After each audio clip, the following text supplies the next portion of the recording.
오늘 경기는 토트넘이 본인들의 경기를 이제 과도한 의욕적인 플레이를 하는 몇몇 선수들에 의해서 망쳤던 경기가 아니었나 싶어요. 일단 토트넘이 로메로의 퇴장이 나오기 전까지는 본인들의 플레이를 너무나 잘했거든요. 첼시를 상대로 후방에서 볼을 가지고 있을 때 절대 먼저 패스를 하지 않죠. 첼시가 올라오기까지 기다려요. 그 다음에 로메로가 여기서 백패스를 합니다. 그리고 오늘 경기에서 첼시도 전방 압박을 강하게 하다 보니까 백패스가 들어가는 순간 앞으로 달려가죠. 근데 여기서 비카리오 골키퍼까지 왔을 때 첼시가 올라오니까 올라오자마자 반대편으로 비카리오 골키퍼가 방향 전환을 해줍니다. 근데 방향 전환을 해줄 때도 정말 절묘하게 메디슨이 이 빈 공간으로 내려와 주고 있어요. 그래서 메디슨이 내려와서 비어있는 공간으로 내려오고 여기서 좋은 패스를 받은 다음에 첼시가 올라와 있으니까 메디슨이 볼을 받아서 이번에는 반대편으로 또 전환을 시켜줘요. 그러니까 이거는 매우 상대를 잘 끌어들이는 거죠. 이 패턴이 나오면서 매우 수준 높은 탈압박을 보여주고 완벽하게 첼시의 뒷공간을 노립니다.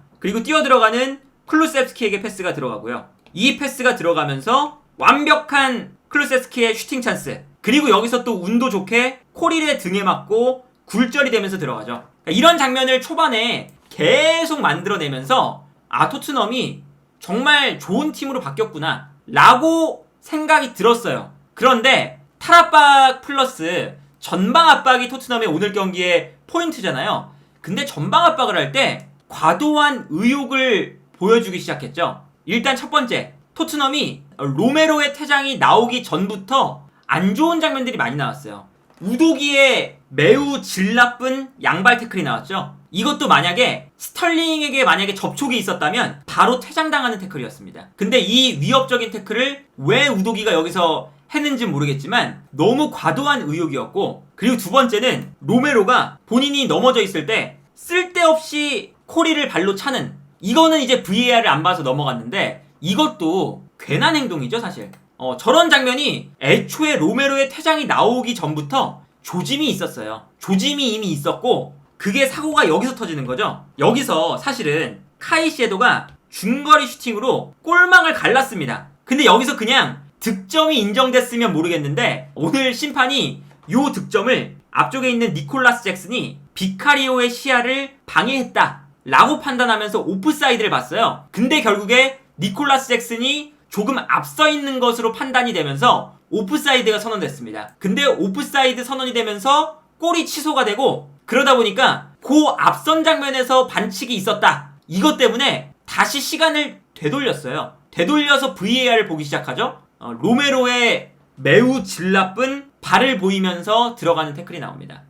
물론 볼을 먼저 터치를 했지만 이게 볼이 터치가 된다고 해서 반칙이 아닌 게 아니에요. 저 발바닥을 올리는 행위는 상대방을 위협하는 행위이기 때문에 퇴장을 줄 만한 행동입니다. 그 토트넘이 카이셰도의 득점이 인정이 안 되면서 그 앞장면으로 돌리는 매우 운이 안 좋았다 라는 것도 있지만, 저 로메로가 저럴 이유가 전혀 없는데 발을 들고 들어온다. 그리고 발을 들고 들어오는 것도 흥분을 해서 들어온 것 같아요. 심지어 이 태클을 당한 선수가 본인의 국가대표팀 동료 엔소 페란데스죠. 그냥 걷어내는 게 아니라 막 거칠게 걷어내다가 반칙이 나온 거잖아요. 그 전에는 쓸데없이 코리를 뒤에서 보복성으로 발로 차고, 그런 걸 보면 저 로메로의 의욕이 넘쳐서 자제가 안 되는 플레이, 아까 우도기도 마찬가지고요.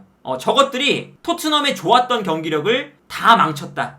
그리고 저게 퇴장이 되니까 토트넘이 전방 압박이 당연히 안 되죠.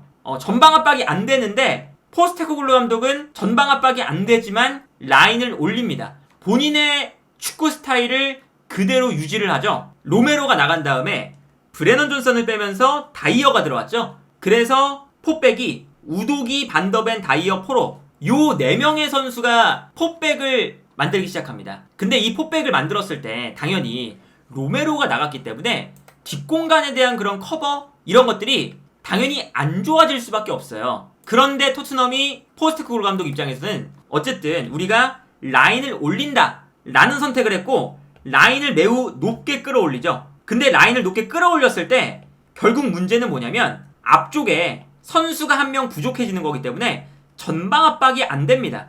전방 압박에 문제가 생기니까 뒷공간에서 첼시가 풀어나오자마자 뛰어나가는 스털링, 니콜라스 잭슨 이런 선수들한테 패스가 들어갈 수가 있는 거죠. 이게 반더벤의 부상과도 연관이 있거든요. 라인을 올리는 게 아예 이해가 안 되는 선택은 아니에요. 왜냐면 라인을 올렸을 때 장점은 어쨌든 선수가 한 명 부족하지만 앞쪽에서 압박을 할 수가 있고, 그리고 이 앞 공간에서 조금 더 압박을 하기 때문에 뒷공간으로 들어가는 패스를 막아낼 수가 있어요. 그런데 라인을 올리니까 이제 어떤 문제가 생기냐, 그러니까 토트넘이 전방에서 이제 압박이 잘 안 되니까, 선수가 부족하니까 첼시가 토트넘의 수비 라인 앞에서 편안하게 볼을 잡습니다. 그리고 뛰어들어가는 스털링이 있죠. 그래서 패스를 한번 찔러주기만 하면 토트넘의 뒷공간이 완벽하게 무너져요. 근데 이 무너지니까 토트넘의 센터백들 입장에서는 다이어와 반더벤 이 두 명의 선수가 전력 질주를 하고 있죠. 근데 이런 장면이 계속 나옵니다. 이 장면도 마찬가지죠. 토트넘이 라인을 어마무시하게 올리고 있어요. 라인을 올렸는데 수비 라인 앞 공간에서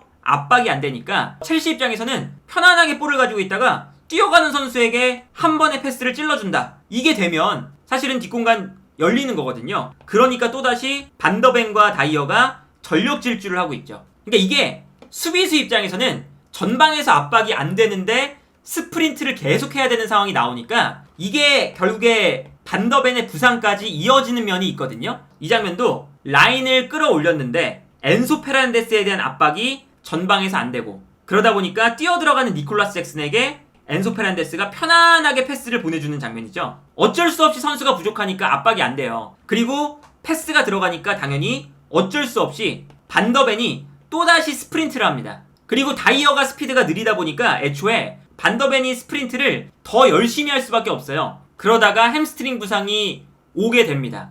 토트넘이 본인들이 잘했던 축구를 과도한 의욕 때문에 퇴장이 나오고, 퇴장이 나오니까 라인을 올리면 스프린트를 더 많이 해야 되고, 스프린트를 더 많이 해야 되니까 햄스트링 부상도 나오고, 이게 연쇄적인 작용이에요. 그리고 여기에 대해서 우도기의 퇴장도 왜 나오냐? 결국에 뒷공간 문제죠. 우도기가 뒷공간이 너무 넓으니까 본인이 커버를 하러 달려가다가 스털링에게 태클을 합니다. 근데 태클을 하자마자 이게 옐로 카드인 걸 알고 머리를 감싸지고 있죠. 본인도 직감한 거죠. 전반전에 필요없는 양발 태클 때문에 옐로 카드를 받은 게 있으니까 이번 장면에서 무조건 옐로 카드고 그러면 퇴장이다 라는 걸 본인도 아는 거예요. 우도기가 괜한 태클을 하고 로메로가 괜한 태클을 하고 이런 태클들을 막 하니까 분명히 토트넘이 전반전 초반에 첼시를 압도하는 모습을 보여줬음에도 불구하고 본인들이 경기를 망치는 그런 결과가 된 것이 아니냐라는 생각이 들고, 두 명이 없지만 토트넘이 그래도 열심히 했습니다. 어쨌든 득점 차이가 얼마 안 나는 상황이었잖아요. 그러니까 계속 라인을 끌어올리면서 요 앞 공간에서 어쨌든 간격을 최대한 좁힙니다.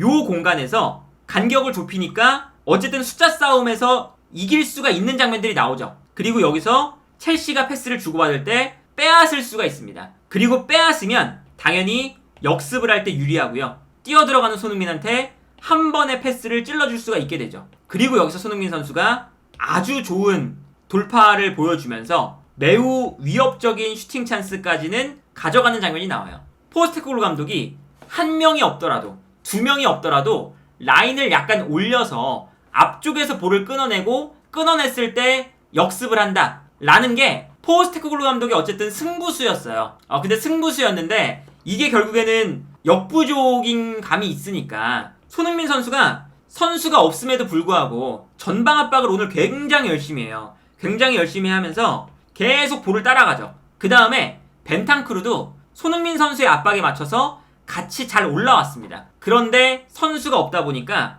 빈 공간이 생겨요. 그래서 첼시가 너무나도 여유롭게 패스를 앞으로 찔러줄 수가 있고요. 여기서 이제 첼시가 볼을 받았을 때 계속 선수가 한 명씩 부족해지는 거예요. 또다시 벤탄쿠르가 달려오고 손흥민이 달려오고 비수마가 달려오지만 또 공간이 생기니까 편안하게 패스하고, 편안하게 패스가 들어갔을 때 또다시 달려와 보지만 연쇄적으로 공간이 나면서 반대편의 공간이 계속 이제 발생을 하는 거죠.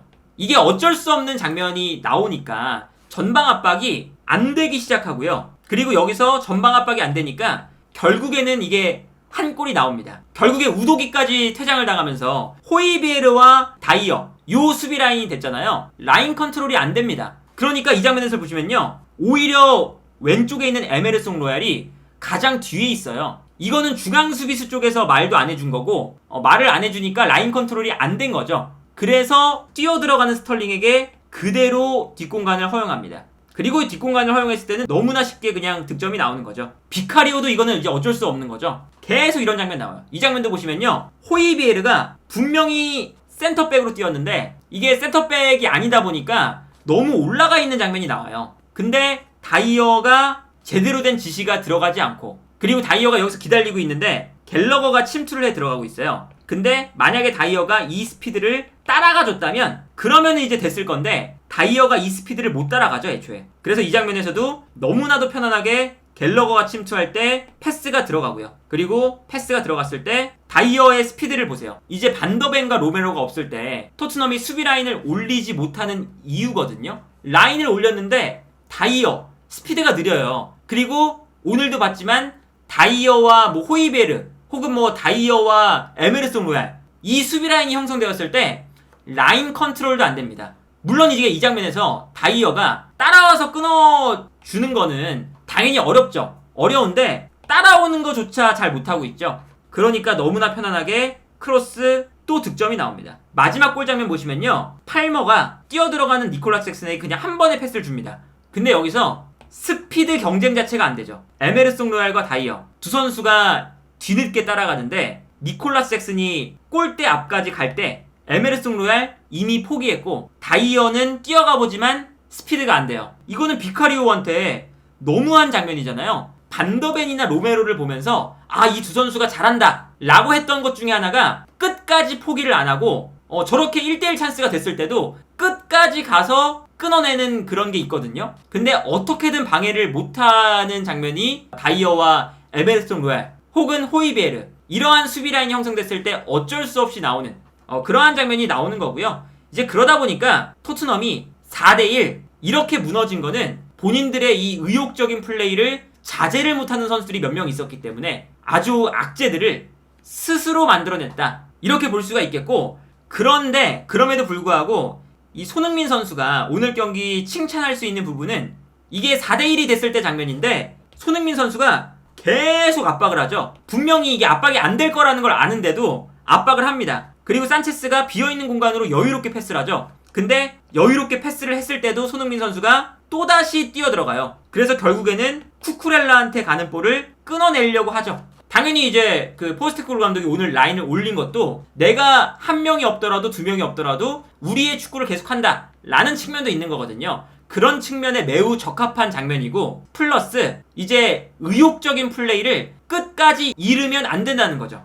이것도 이제 주장으로서 해야 되는 역할이거든요. 그러니까 이게 뭐 예를 들면 지난 맨체스터 더비 때 3대 0이 되니까 맨유 선수들이 마지막에는 의욕을 많이 잃었죠. 근데 그게 어쨌든 팀의 사기에 매우 큰 영향을 줘요. 대량 득점을 해서 패배를 해도 마지막까지 의욕을 보여주고 마지막까지 계속 박수 쳐주고 파이팅하고 이런 것들이 이제 그 팀의 분위기를 계속 살려가는데 중요한 포인트거든요. 저런 점들은 손흥민 선수가 마지막까지 계속 압박하고 뛰어다니고 이러한 모습들을 보여주기 때문에 아마 토트넘의 사기가 4대1로 졌지만 엄청나게 깎이거나 그러지는 않을 것 같다 라는 생각은 드는데, 근데 오늘 경기는 잃은 게 너무 많은 거죠. 경기는 졌고 로메로, 우독이 핵심 선수들 퇴장당했고 반더벤은 부상당했어요. 그리고 반더벤이 볼프스부르크 있을 때 햄스트링 부상을 한번 당했었어요. 지지난 시즌에. 그런데 지지난 시즌에 꽤나 길게 빠져 있었습니다.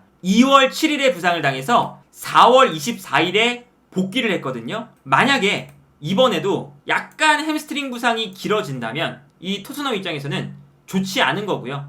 그리고 이 라인을 높이는 축구에서 오늘만 해도 로메로가 나간 다음에 다이어가 들어오니까 라인 컨트롤이 안 되고 뒷공간 커버가 안 되잖아요. 이런 걸 생각을 해보면 토트넘이 오늘 경기는 경기를 진 것보다 로메로, 우독이 퇴장, 반더벤 부상 이런 것들이 나온 게 이게 왜 문제냐? 토트넘의 일정이 안 좋아요. 오늘 경기를 시작으로 최근에 흐름이 좋은 울버햄튼 만나고 그 다음에 아스톤 빌라 만납니다. 그리고 아스톤 빌라 만난 다음에 맨시티, 웨스트햄, 뉴캐슬, 일정 자체가 정말 어려워요. 근데 이 어려운 일정을 시작하는 시작하는 경기에서 우도기, 로메로, 반더벤 3명이 다 없어지니까 이거는 이 아주 안 좋은 일정을 과연 토트넘이 버텨낼 수 있을까? 본인들이 이 경기도 망쳤고 더 나아가다 보면 리그 우승도 본인들이 망칠 수도 있는 그런 경기가 되는 거거든요. 오늘 경기는 토트넘이 매우 잃어버리는 것이 많았던 경기다.